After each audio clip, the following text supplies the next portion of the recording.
Buenas noches a todos. Gracias por venir acá a escuchar un poquito esta charla que lo ideal sería que sea un ida y vuelta, donde puedan ustedes también preguntarme inquietudes, dudas, en un mundo en el que está todo cambiando permanentemente. Yo que estoy en esta industria, básicamente todos los días aprendo algo nuevo, así que espero que pueda aportarle a ustedes algunos conocimientos y algunas experiencias. Lo que voy a hacer brevemente al principio es hacer una pequeña introducción en lo que tiene que ver con mi vida vinculada al mundo del cine, para que también un poco entiendan el porqué de algunas de las cosas que después les voy a contar y por qué siendo un estudiante tal vez de una carrera que no tiene nada que ver con el cine en principio, terminé metido en esto. Bueno, primero que nada, mi historia con el cine empieza cuando tenía 2 años, de una manera muy lateral, no directamente. Mi abuelo, que venía trabajando en la industria del cine hacía muchos años, fundó aquí en Uruguay una distribuidora que se llama Dispel, por la sigla distribuidora de películas. No se esforzó mucho en el título y en el nombre en aquel momento. Y básicamente lo que él hacía era representar compañías de cine, sellos americanos, y distribuir sus películas aquí en Uruguay. Yo tuve la suerte o no de nacer en Estados Unidos. Mi familia en ese momento estaba viviendo allá cuando justamente mi abuelo se volvía a vivir acá. Y al poquito tiempo mi familia decide volver a Uruguay. Y ahí empiezo a tener como un vínculo con mi abuelo, que en los primeros años de vida no lo había tenido porque no vivía en la misma ciudad. Y empiezo a ir con él a ver las películas que él tenía que ver cuando le llegaban, para poder evaluarlas y hacer los planes de negocios y cómo iba a distribuirlas y las estrategias. Entonces me empezó a invitar a mí, a mis hermanos, iba a mi madre también, y veíamos las películas con él, que se había transformado en una especie de actividad como medio de familia, que por ejemplo a veces los martes de noche, no sé por qué me acuerdo de eso, pero íbamos a ver películas juntos de la distribuidora. Y claro, mi abuelo a veces cuando terminaba nos preguntaba a ver qué nos había parecido, qué opinábamos. Como que ahí empecé a tener una especie de relación con el cine más allá de la pura impresión de ir y el entretenimiento. O sea, ver la película me implicaba también hacer una especie de reflexión sobre la película. Obviamente en ese momento no tenía ni idea de lo que estaba haciendo, pero era tal vez de la forma más natural y por lo tanto de la forma más efectiva. Y es cuando vos opinás simplemente con tus sensaciones. Entonces, hago un salto, pasa toda mi infancia.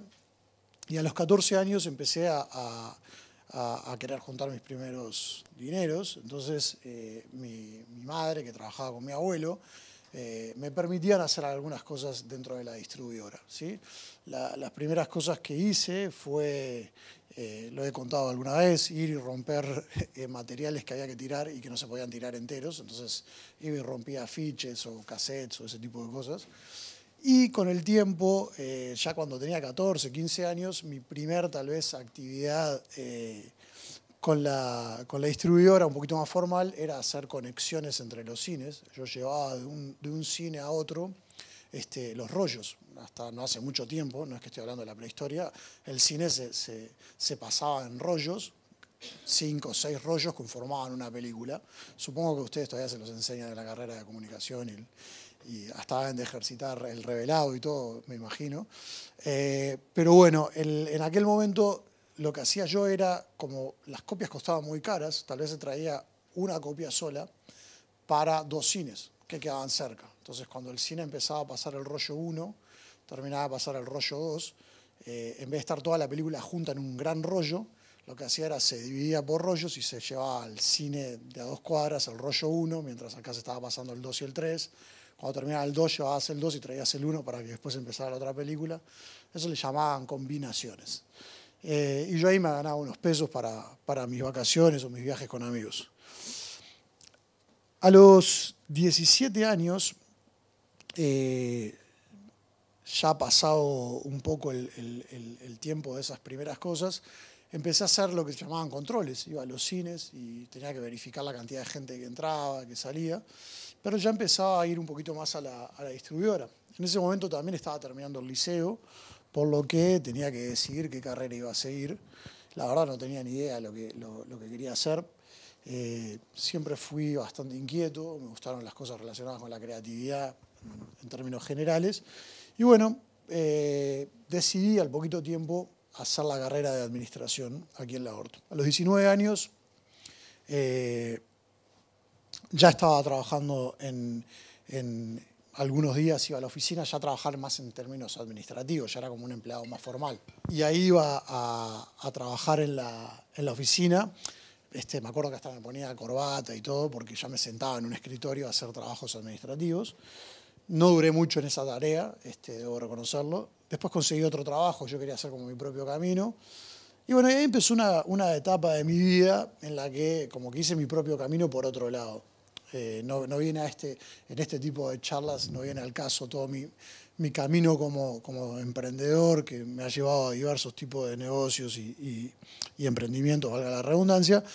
Lo que sí viene a este tema es lo que me pasó a los 22 años, fue que mi madre tenía una enfermedad y murió. Mi abuelo ya se había retirado de la distribuidora y ya también había muerto 3 años atrás. Mi mamá tuvo una enfermedad bastante prolongada en el corazón y bueno, cuando yo tenía 22 años, ella falleció. Cuando ella falleció, me tocó hacerme cargo de la distribuidora de películas con mi hermano, más grande, que también él tenía un conocimiento bastante profundo de la industria, porque se había dedicado a otras cosas dentro del negocio. En esos años él era un poco más grande que yo. Básicamente a los 22 años empecé a manejar un sello aquí en Uruguay, con el que aprendí muchísimo. Aprendí el cine desde otro lugar, desde un lugar en el que habitualmente no se enseña o no se habla tanto, que tiene que ver con el cine del lado comercial. O sea, está todo bien con hacer una película, está todo bien con producir en general, está todo bien con tener ideas. Ahora, el tema es que si uno no tiene dinero para producir esas cosas, probablemente vea limitada su capacidad de producción. ¿Sí? No sé, si no me siguen, uno levanta la mano, me frena y me lo dice. Pero conceptualmente esto es muy importante porque aquí va a ir formándose el resto de la charla que quiero tener con ustedes. En ese momento empecé a entender de marketing, empecé a entender de distribución, empecé a entender de comercialización, empecé a entender de lo que la gente quería ver, ¿sí? Y empecé a entender que el cine, en algún punto, tiene mucho más que ver con lo que la gente quiere ver que con lo que uno simplemente quiere expresar. Por supuesto que podemos tener 100 charlas distintas sobre el negocio del cine, sobre la concepción del cine en general, sobre lo que es el cine comercial, el cine de arte, el cine de autor. Vamos a tener millones de conversaciones. Yo, y con el perdón de quien piense distinto, creo que el cine es uno solo. Creo que el cine como tal es uno solo, es una forma de expresarse de quien lo realiza, de quien quiere contar una historia, de quien quiere contar una historia real, de quien quiere contar una historia ficticia, de quien quiere documentar la realidad, de quien quiere llevarnos a viajar por el mundo, de quien quiere distraernos un rato, de quien quiere hacernos reír.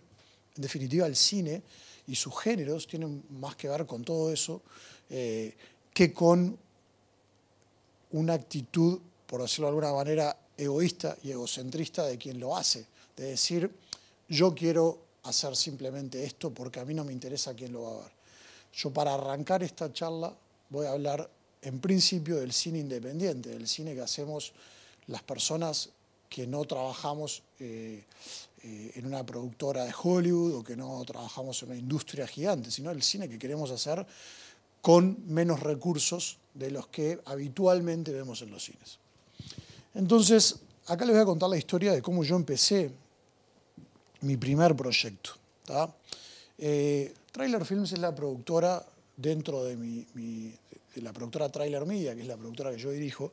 Trailer Films es la productora que se dedica a la parte del cine, ¿sí? Con esto yo desarrollo productos audiovisuales, principalmente en el mundo del cine y básicamente hasta ahora en el género documental, ¿sí? Trailer Films es una productora que yo fundé en el 2005, o sea, cuando yo les puse que tenía 22 años, yo tenía 22 años en el 2002, 2003, o sea que 3 años después, 2, 3 años después de manejar la distribuidora y de desarrollar algunos otros proyectos, me puse a armar Trailer Films. Trailer Films empezó siendo una productora que hacía proyectos para televisión, ¿sí? Y eso tiene que ver con un poco la realidad en la que vivimos en estos países, en lo que tiene que ver con producción audiovisual, que es las posibilidades. Yo en aquel momento, por más que soñara con ciertas cosas, tenía la capacidad o la posibilidad de desarrollar productos a esa escala, programas de televisión. Y ahí trabajé unos años. Y empecé a mamar una idea que era que quería contar una historia. Yo quería contar una historia que era esta historia, o que terminó siendo esta historia, ¿sí? Que era básicamente hacer un documental que contara desde algún lugar lo que vive una persona cuando está esperando un órgano, ¿sí?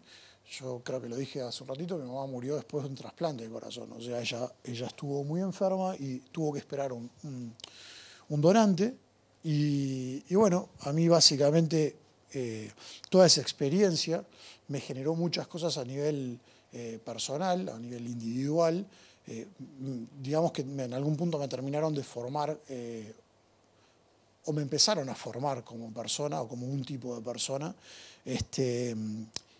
pero siempre tuve muy presente, aparte de eso, todo lo que vivió la gente que estaba alrededor mío, mis amigos, mi novia, mis primos, mis hermanos, mis tíos. Fue como una situación que yo sentía que tenía que tratar de contarla. Y esto lo vinculo con lo que decía hoy de lo que es el cine. El cine es intentar, desde el realizador, contar algo, generar algo. Yo lo que quería generar con esta película era conciencia. Quería contarle a la gente lo que se vive y que a través de esa experiencia personal la gente pudiera entender un poco más sobre el tema de donación de órganos. Tal vez la idea de esto surge uno de los días en el hospital que un amigo mío me dice, pero no entiendo, me dice, ¿cómo es el tema de los órganos? Me dice, ¿cómo es el tema del tráfico de órganos? Yo lo miré diciendo, ¿a qué te referís? Y en realidad lo que estaba haciendo era transmitirme una duda que cualquiera podía tener cuando se hablaba de órganos y de donación. Esa fue una de las tantas preguntas, obviamente, que en todo este proceso fueron surgiendo y que me pareció que de alguna manera estaría bueno o estaba bueno poder contestar. Entonces, cuando surge la idea de hacer esta película, estamos hablando del año ya 2009, 2010, o sea, 4 años después de que yo formo Trailer Films, empiezo a trabajar en este proyecto, un proyecto muy chiquito, ¿sí?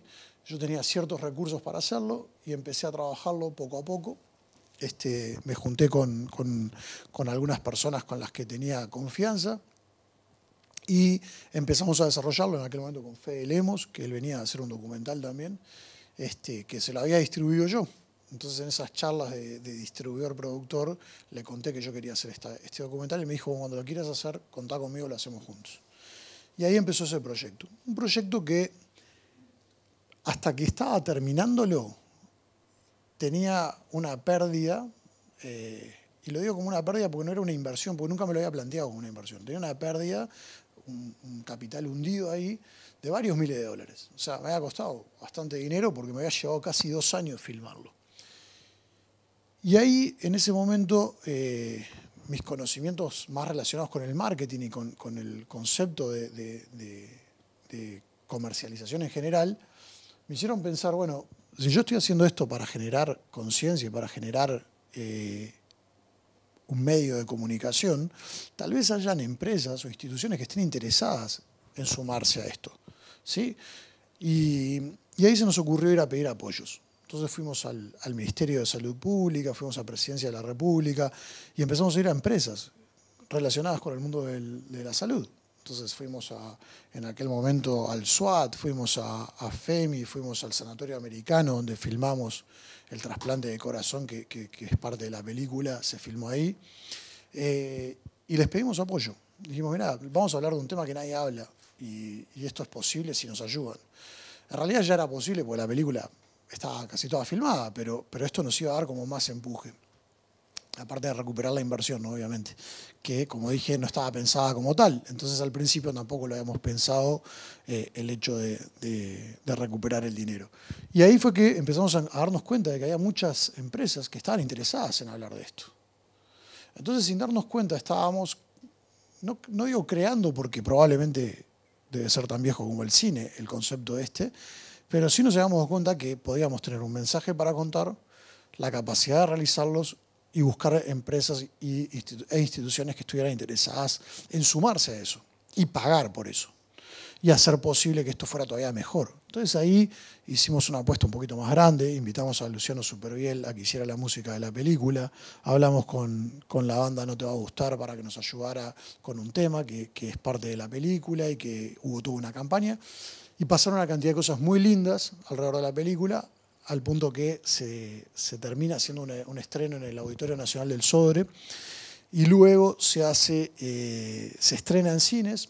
La película en cines no fue un gran éxito, es muy difícil que las películas en taquilla del género documental vendan muchas entradas, pero la película tuvo su lugar, ¿sí? Y tuvo su posibilidad de ser exhibida.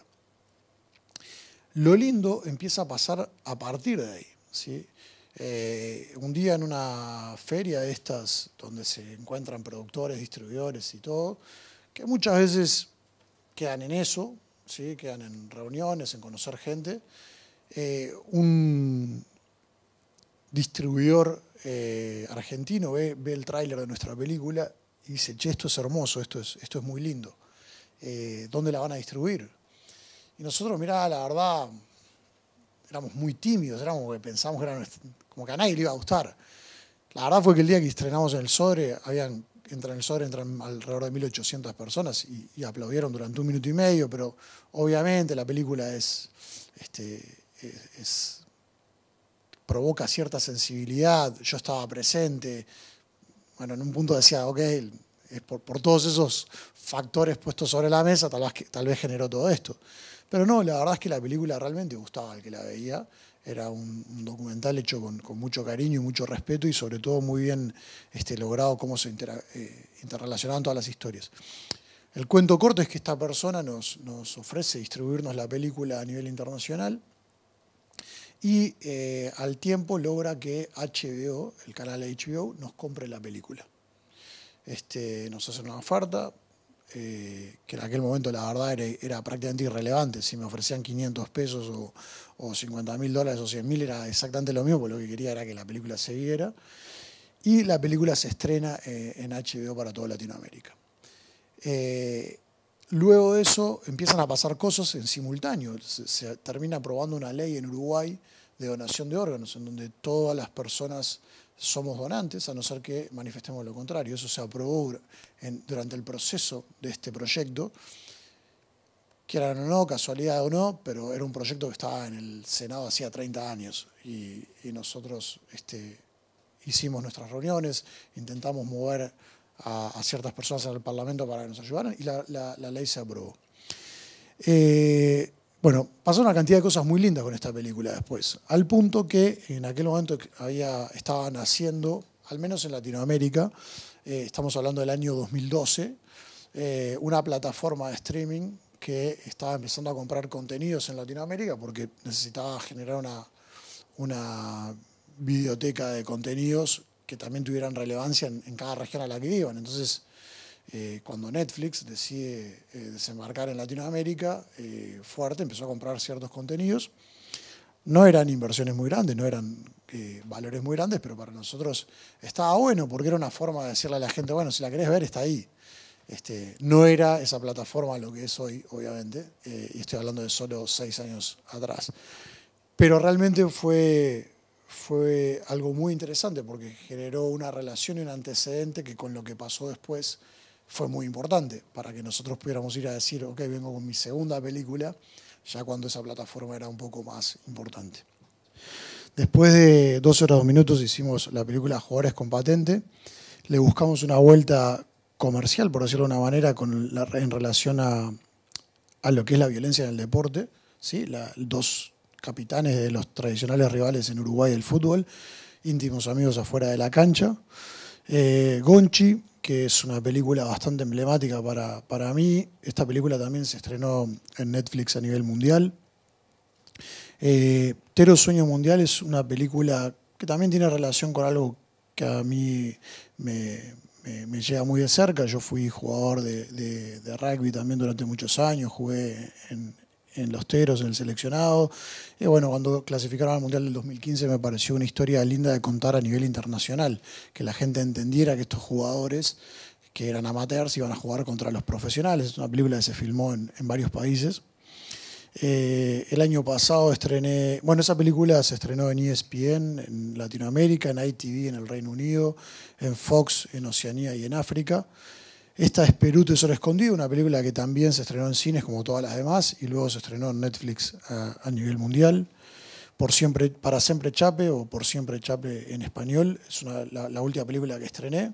También está estrenada en cines en Brasil y Colombia y está disponible en Netflix a nivel mundial. Y bueno, estos son proyectos que estoy terminando en este momento. Son las 3 películas en las que estamos trabajando en la productora. Esta es sobre un caso de la CIA que se dio en Francia en la década del 50. Está filmada íntegramente en Francia y en Estados Unidos. Esta es la historia de Alexis Viera. Bueno, creo que todos más o menos la conocen. Y esto, The Coldest Winter, es una película filmada principalmente en Polonia y es sobre el holocausto judío. Bueno, cuando hablamos de producción, a mí me gusta intentar primero hacer una aclaración, ¿sí? Sobre todo en un país como el nuestro, que tiene una industria audiovisual bastante interesante de producción, pero no exactamente como todo el mundo la entiende a priori. Uruguay es un país que tiene una industria de producción muy fuerte en lo que tiene que ver con el servicio de producción. ¿Qué quiere decir esto? Con brindar un servicio de producción a empresas y compañías internacionales, ¿sí? Una productora internacional que tiene que filmar un comercial para Inglaterra, que viene a Uruguay porque le resulta más barato o más conveniente por distintas características que tiene el mercado. Cuando uno hace un servicio de producción, puede hacer para productoras, puede hacerlo para sellos, una compañía de cine que quiera hacer una película, puede hacerlo para una señal, para HBO, para Fox, para el que sea, entre otros. ¿Tá? No me voy a detener en esto.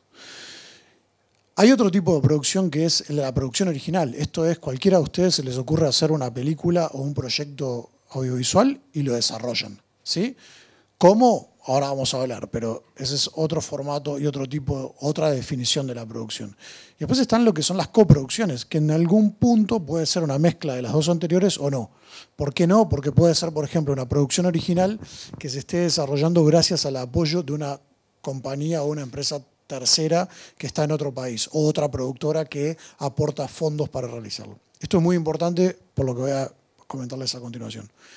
¿De qué tipo de contenidos estamos hablando cuando hablo de esto? Cualquiera de estas cosas que yo les muestro aquí, ¿sí? Una ficción, ya sea una película o una serie, puede entrar en cualquiera de los formatos anteriores. O sea, una película puede ser un servicio para el exterior, puede ser una producción original o puede ser una coproducción. Repito que esto no es la única categorización que hay de las producciones. Estoy haciendo algo muy genérico porque no es el foco de la charla de esto, sino lo que viene después. Pero entonces, contenidos, podemos hablar de ficción, películas, series, podemos hablar de documentales, películas o series, podemos hablar de televisión, podemos hablar de distintos formatos dentro de la televisión, short, mid, long forms, o lo que podría ser dentro de la televisión también documentales o películas o programas de entretenimiento o lo que se les ocurra. Hay también infinidad de formatos y tipos de contenidos. Pero para hablar y para ir ordenando a poco pongo algunos ejemplos nomás para ir explicando. ¿Qué es lo que pasa? Nosotros estamos en un lugar en donde, primero que nada, hay que entender dónde estamos, ¿sí? Uruguay es un país que tiene una particularidad y es que es un mercado muy pequeño, ¿sí? Y lo tenemos que entender, es lo primero que tenemos que entender. Porque si no lo entendemos eso y creemos que somos algo distinto a lo que somos, podemos tener muchos problemas a la hora de desarrollar nuestras ideas o de llevarlas a cabo.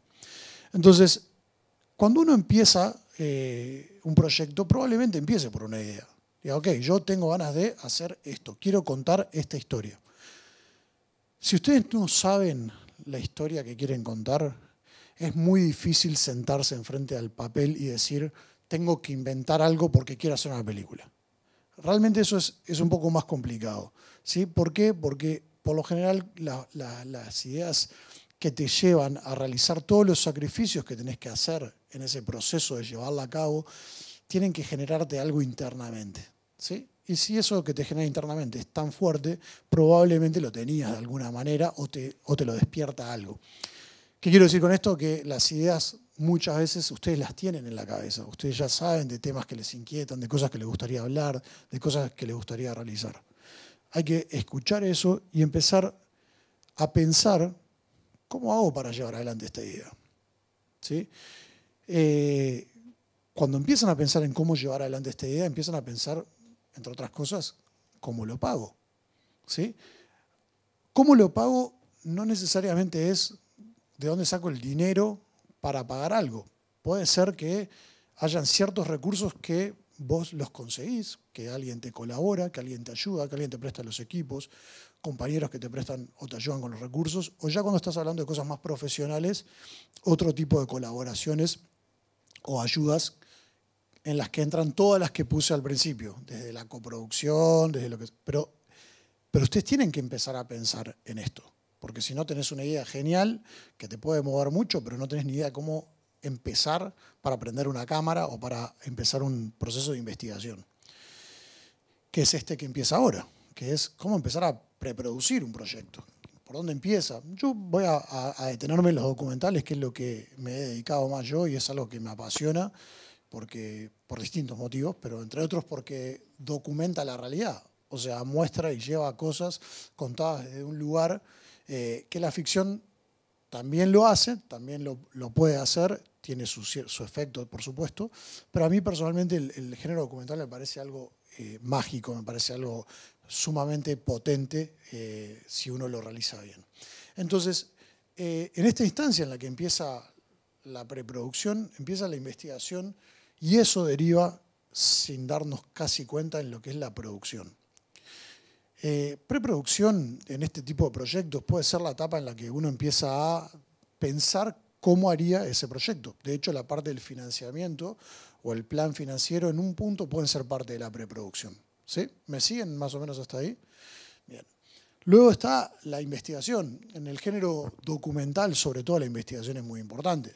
Si estamos documentando la realidad, hay que estar muy informados sobre esa realidad, sobre todas las cosas que giran en torno a esa realidad, sobre todas las aristas que pueden formar parte de esa historia. Y ahí empieza una serie de decisiones. Nos pasó con la película de Gonchi, que me acuerdo de estar conversando con Nani, la hermana de Gonchi, y creo que en esa primer charla que tuve con ella, donde le dijimos que queríamos hacer este proyecto, ella, con esa pasión que tiene, nos empezó a contar cosas sobre su hermano, muy lindas, y yo estaba como desesperado por anotar y decía, ok, esta es una parte de la película, esta es otra parte de la película, y esta anécdota también es parte de la película. Y en un punto, cuando miro la película terminada hoy día, tiene mucho que ver con esa primera charla. Claro que esa charla, en donde ella me contaba una anécdota, generaba una serie de desafíos. Por ejemplo, me cuenta la anécdota de, y esto lo uso como ejemplo para justamente poder mostrar qué quiero decir con cada una de estas etapas.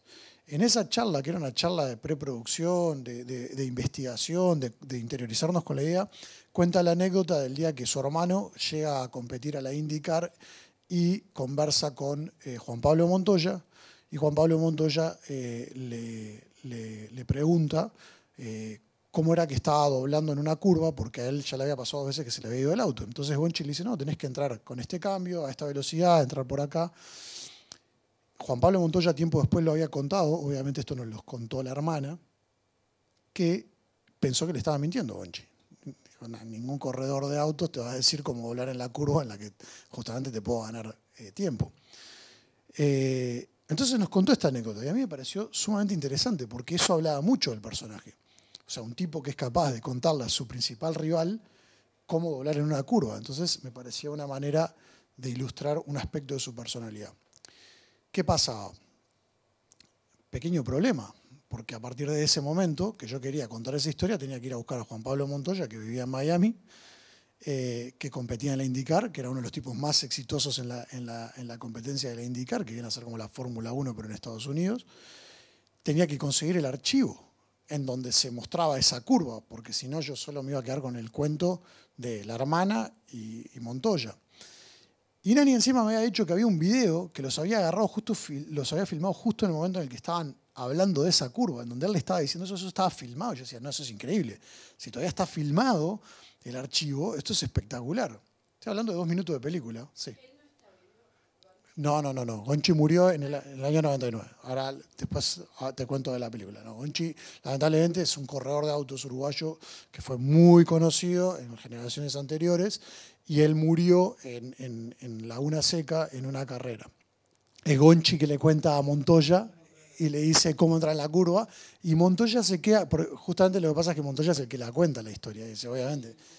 Y cuando ellos empiezan a tener esa discusión sobre cómo a ver quién era el que estaba diciendo la verdad y quién no, termina pasando que nosotros conseguimos ese contenido, ¿sí?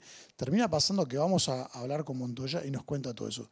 Pero, ¿qué es lo importante de esta pequeña anécdota? Es que todo eso que estaba planteado en una etapa de preproducción nos generaba a nosotros un desafío de producción a futuro que implicaba, entre otras cosas, irnos a filmar a otro país solo por esa anécdota, tal vez. Por supuesto que el personaje de Juan Pablo en la película era muy importante y lo íbamos a ir a buscar de todos modos. Pero la cuestión acá, y en lo que me quiero detener, es en que en esta instancia, en la que uno empieza a planificar la producción de la película, empieza a entender qué es lo que va a tener que hacer y qué es lo que va a tener que invertir para poder hacer ese proyecto y qué es lo que implica hacer ese proyecto. Entonces, cuando uno empieza a pensar en todos esos requerimientos, empieza a preocuparse por otro aspecto, que al principio lo hablamos, que era el del financiamiento.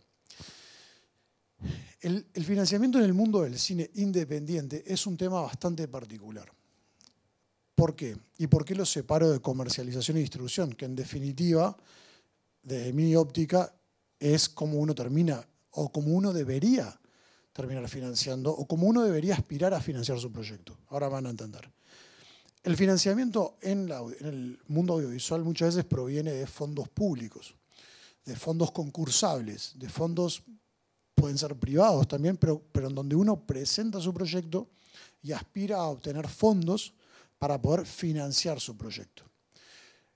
Si ustedes piden un préstamo en el banco para construir una casa, así es como están financiando la construcción de su casa, pero después tienen que pagar ese préstamo, ¿sí? En el mundo audiovisual, la mayoría de los fondos no son, la mayoría, no todos, no son reembolsables. Entonces, muchas veces los realizadores piensan en realizar su película, piensan en realizar su contenido, pero no necesariamente piensan en cómo comercializarlo, distribuirlo, porque el problema del financiamiento de algún modo ya lo tienen resuelto. A mi criterio ahí se genera una serie de conflictos que tienen que ver con el desarrollo propio. Yo, desde mi particular opinión y visión de la industria, tengo mi forma de ver esto. Yo creo que esto genera algunos problemas para el desarrollo de la industria en general. ¿Por qué? Porque no es lo mismo una industria que se retroalimenta permanentemente que una industria en la que solo le llega el dinero, se realizan las películas y esas películas no son capaces de generar lo mínimo que es lo que costó hacerlo, ¿tá? Entonces, ahí es donde entra en juego, para mí, la comercialización y la distribución.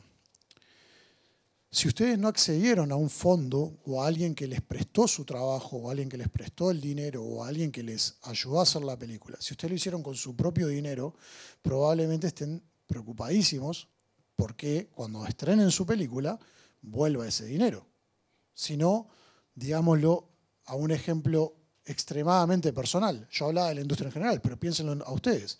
Ustedes hicieron la película con su propio dinero, documental o lo que sea, lo distribuyen, lo comercializan, no recuperan el dinero, ¿con qué hacen el segundo? Probablemente no hagan más una película. O capaz que, si ustedes entienden que tuvieron mala suerte o que hicieron mal las cosas o lo que sea, hagan un segundo intento. Pero siempre vas a tener que tener dinero para eso, ¿sí? Entonces es mucho más fácil y mucho más probable que tú hagas el segundo, el tercero y el cuarto si tus propios proyectos te generan los fondos suficientes como para por lo menos recuperar lo que invertiste en el primero. Entonces, yo creo que hay un problema de divorciar el financiamiento de la comercialización y la distribución. ¿Y por qué hablo de comercialización y de distribución y los pongo como en dos conceptos distintos? ¿Por qué? Porque la comercialización, por intentar al menos definirlo de alguna manera, tiene que ver con la búsqueda de fondos, como yo les ponía hoy, de sponsors o de instituciones o de empresas o de venta de productos paralelos al negocio estrictamente de la exhibición de la película. La distribución sí, la distribución tiene que ver con las ventanas de distribución. Una de las ventanas de distribución, la más tradicional de todas y ojalá que sea eterna, es el cine. El cine tiene una particularidad, es un negocio en donde tu producto llega a las salas, llega por lo general a través de distribuidores, como la distribuidora que tengo yo. Ese producto se pone a disposición de la gente y la gente va y paga una entrada. Por cada entrada que se vende de tu película, el cine se queda con una parte, digamos, entre el 45 y 55% de la taquilla, depende del país, depende de los impuestos y depende de una cantidad de cosas, y luego el distribuidor recoge el resto de la recaudación, de la cual él se queda con un porcentaje, que es la distribución que él realizó, el trabajo de distribución, y el resto va para el productor. Esta es una ventana de distribución y funciona de esa manera a grandes rasgos. Hay otra ventana de distribución que es el cable, ¿sí? En el cable, a su vez, hay una cantidad de ventanas. Todo esto está cambiando permanentemente. Últimamente ha cambiado mucho, pero en el cable las ventanas de distribución habitualmente tenían que ver con el cable premium, inclusive con el pay-per-view primero. O sea, el pay-per-view era justamente donde tú pagabas por ver una película. En el cable era como una ventana más exclusiva, más premium. Luego venía el cable premium, o sea, las señales dentro de los grupos de canales más importantes. Por ejemplo, en muchos países HBO es una señal premium que no está en el paquete básico del cable. Luego estaba la ventana del cable básico, donde están las señales que forman parte de ese paquete básico que cualquier suscriptor a un operador de cable tiene acceso. Yo acá les puse nomás a modo de ejemplo para que también entiendan el mundo del cable, o sea, los canales están divididos en grupos, ¿sí? El grupo Turner, por ejemplo, en Latinoamérica tiene todas estas señales, el grupo Fox tiene todas estas señales, el grupo Disney, por ejemplo, trabaja con ESPN, HBO, por un lado, es parte de la Time Warner Company, del grupo grande, pero no está dentro de las señales que comercializa Turner en Latinoamérica. Eso depende de cada región cómo están divididos.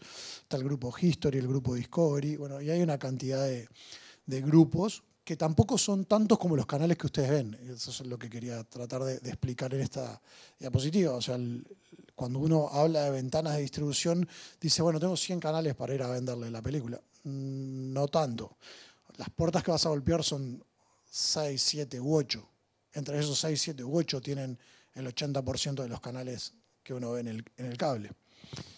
Luego están las ventanas la ventana de distribución y de hecho históricamente era en este orden. Esto está cambiando mucho y ahora me voy a meter en ese tema, pero acá puse a modo de ejemplo rápidamente canales de televisión abierta, como puede ser aquí en Uruguay el canal 12, 10, 4, y canales de televisión abierta, como puede ser el histórico Canal 5, Televisión Nacional o TV Pública en Argentina. Esos son otras posibilidades, son otros lugares donde uno puede tal vez vender su producto y ellos pueden estar interesados en comprarlo o, yéndome hacia aquí, pueden estar interesados en coproducirlo, en financiarlo desde antes de que empiece el proyecto, ¿sí? Por eso yo les decía, todas estas diapositivas en sí están todas vinculadas una con otra. ¿Por qué? Porque la etapa de comercialización y distribución, en mi concepción, empieza en el momento en el que yo pienso en el financiamiento. Cuando yo pienso en el financiamiento digo algo que me voy a meter ahora, que tal vez es un poquito más controversial, que tiene que ver con para quién estoy haciendo mi película, ¿sí? Que fue, si se acuerdan, con lo que empecé al principio. Por último, están las ventanas de distribución, lo que se llama el video on demand. ¿sí? En donde, bueno, por supuesto que son todas marcas que les suenan muy conocidas. Netflix, por supuesto. Amazon Prime es una plataforma muy potente en Estados Unidos. Es parte de Amazon, que Amazon creo que hace poquito fue nombrada la primera o segunda compañía con más valor en la bolsa de valores de la actualidad. Bueno, iTunes, que pertenece a Apple, que creo que es la primera o la segunda, no sé cuál de las dos quedó ahora en términos de valor, pero estamos hablando de compañías muy, muy grandes. Compañías de telefonía que están metidas en el negocio del contenido, como puede ser Telefónica o Claro. Hulu, que es una plataforma de exhibición de streaming parecida a Netflix, por ejemplo. Solo para redondear esto y para después meterme en otros aspectos y para empezar a tener algunas preguntas con ustedes, creo que vengo bien en el tiempo, les voy a explicar esto de lo que, por ejemplo, prácticamente nadie habla. A mí me llama la atención, a veces hablo con gente que está en el negocio de la producción y no saben diferenciar esto. Y si no sabes diferenciar esto, es muy difícil de que planifiques bien tus ventanas de distribución, tu idea de cómo comercializar y distribuir tus productos. El SVOD es el Subscription Video On Demand, que es de algún modo el más tradicional o el que todos nosotros conocemos. Por ejemplo, el modelo de Netflix es eso. Tú te suscribís con un costo fijo y tenés acceso ilimitado al contenido. El Transactional Video On Demand es cuando vos accedes al contenido por transacción, ¿sí? El iTunes es un ejemplo de eso, ¿sí? Amazon, por ejemplo, entró en el negocio, si no me equivoco, de esta manera. O sea, tú podías comprar en la tienda de Amazon o en la tienda de Apple o en la tienda, creo que de Google también, podías comprar el contenido. Bueno, quiero ver Gonchi y estoy dispuesto a pagar $3 por verlo una vez y no me interesa. Sería como pagar la entrada al cine, pero online. Advertising Video On Demand es el sistema que, un ejemplo muy fácil de que lo entiendan sería Spotify, ¿sí? Tú tienes la versión de Spotify gratuita en la que tenés que aceptar escuchar publicidad, ¿sí? Esto sería lo mismo, sería desde mi visión como lo que es la televisión abierta, en donde tú tenés que aceptar ver publicidad para continuar viendo el contenido, pero online, ¿sí? Y el Premium Video On Demand es un tipo de distribución que en realidad se está mezclando mucho con esto. Y esto era, por ejemplo, que vos pudieras ver online una película que estuviera en el cine en ese momento o recién estrenada o todavía no hubiera cubierto la ventana que estaba predestinada. Entonces, como es un video premium, es una película premium que tú estás dispuesto a pagar un poco más por verla ahora, era una unidad de negocio que estaba. Yo sinceramente no sé esto que tanto funciona hoy día, al menos en Latinoamérica, probablemente en Estados Unidos funcionen todas, como de esperar, pero sí podría decir que estas tres son los tres modelos más importantes de lo que es el video on demand. ¿Qué es lo que pasa con esto? Que esto se está mezclando mucho con las ventanas anteriores, con estas ventanas, con las ventanas de televisión abierta y televisión privada y con lo que es el cable. No tanto así con el cine. Por suerte el cine es una ventana que hasta el día de hoy se mantiene firme. ¿Qué pasa con el negocio del cine? El negocio del cine tiene una capacidad. Tal vez en Netflix se estrenan 50 películas o contenidos todas las semanas y en el mundo del cine se estrenan 8, 10, bueno, dependiendo del mercado, ¿no? Hay países donde se estrenan capaz que 50 películas también, pero en Uruguay, por ejemplo, se estrenan 7, 8 películas por semana, 6 películas. Entonces, sí está pasando que se están metiendo estas ventanas de distribución, se están mezclando. Ahora, ¿qué es lo que pasa acá? Son ventanas de distribución que se están mezclando, pero ¿dónde se están mezclando? Se están mezclando en la etapa de financiamiento, en la etapa de creación. ¿Qué quiere decir? Si uno ve, por ejemplo, no quiero decir un caso del que no tenga el conocimiento claro, pero hay series, ¿sí?, que uno las ve y esas series, cuando uno mira, dice, original de Netflix o original o producida por y ve una productora española o una productora argentina. Y luego prende el cable y también la ve en el cable. Estamos en un momento en el que todas esas ventanas, como se están cambiando y se están de algún modo, en algunos casos, reduciendo, lo que está pasando es que se sientan en una mesa y dicen: yo soy un canal de cable, yo soy un canal abierto y yo soy un sistema de streaming y queremos todos realizar esta serie, pero esta serie requiere una inversión muy grande.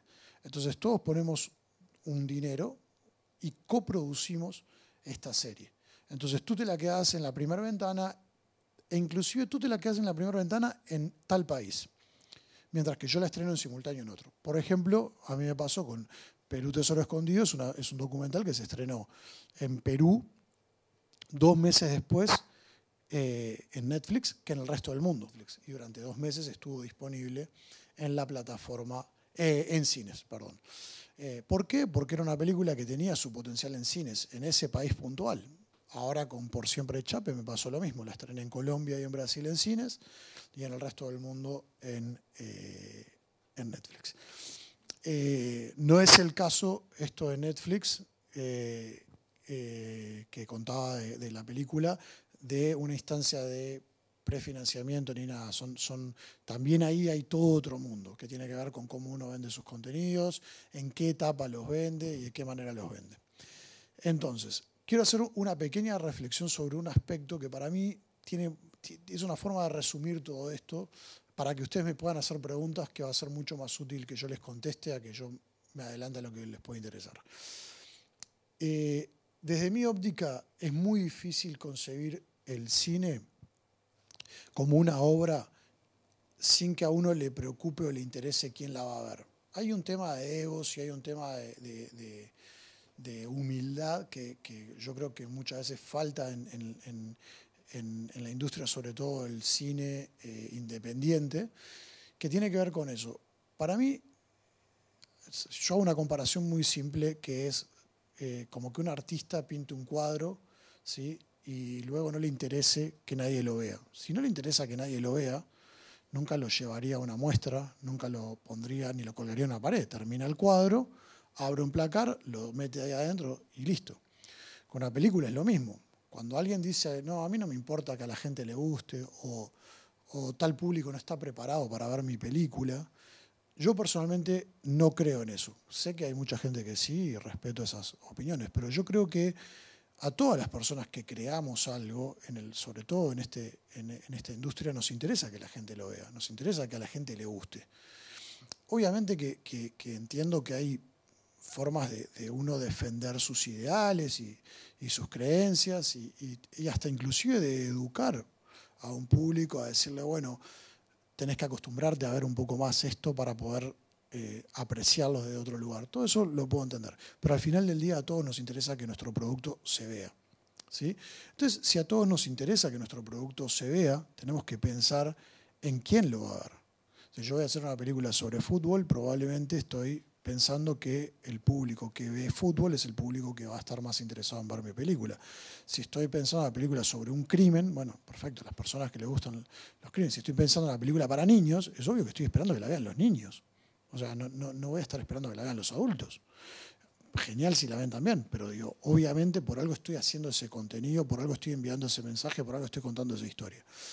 Y eso tiene mucho que ver cuando uno tiene claro hacia quién va dirigido el producto que va a crear, tiene un camino bastante allanado en lo que tiene que ver con la estrategia que va a desarrollar para comercializar ese contenido y para distribuir ese contenido. El género documental es un género que en el cine habitualmente no funciona mucho. O sea, es una realidad. Hoy día las plataformas de streaming han ayudado muchísimo a difundir el contenido del género documental. Algo que antes pasaba en los canales de televisión y en ciertos canales de televisión. Ahora los sistemas de streaming han abierto un espacio para que eso se vea y hoy día hagan la prueba, siéntense, cerveza de por medio, un café de por medio, pregunten qué han visto en las últimas semanas y mucha gente, aparte de series y aparte de películas, le va a decir que vio algún documental, ¿sí? Eso, ustedes son la mayoría de gente de los 20 y pocos años, yo tengo 38, hace 15 años no era tan común. O sea, ver un documental era poco más que una cosa de culto que habías encontrado en algún lugar. Bueno, hoy día eso, por suerte, es también un cambio que se está dando gracias entre otras cosas, a la tecnología. Pero al final del día tiene que ver con lo que les quería decir al principio de esta reflexión, y es: todos los contenidos tienen que ver con lo que uno quiere mostrar y a quién se lo quiere mostrar y a quién se lo quiere dirigir, para ahí entender en dónde lo va a distribuir. Tiene que tener la humildad suficiente para saber que en cines tal vez la taquilla no sea lo que uno le encantaría que fuera, pero puede entender que a través de ciertas plataformas va a llegar a un público que está interesado en ver esos contenidos.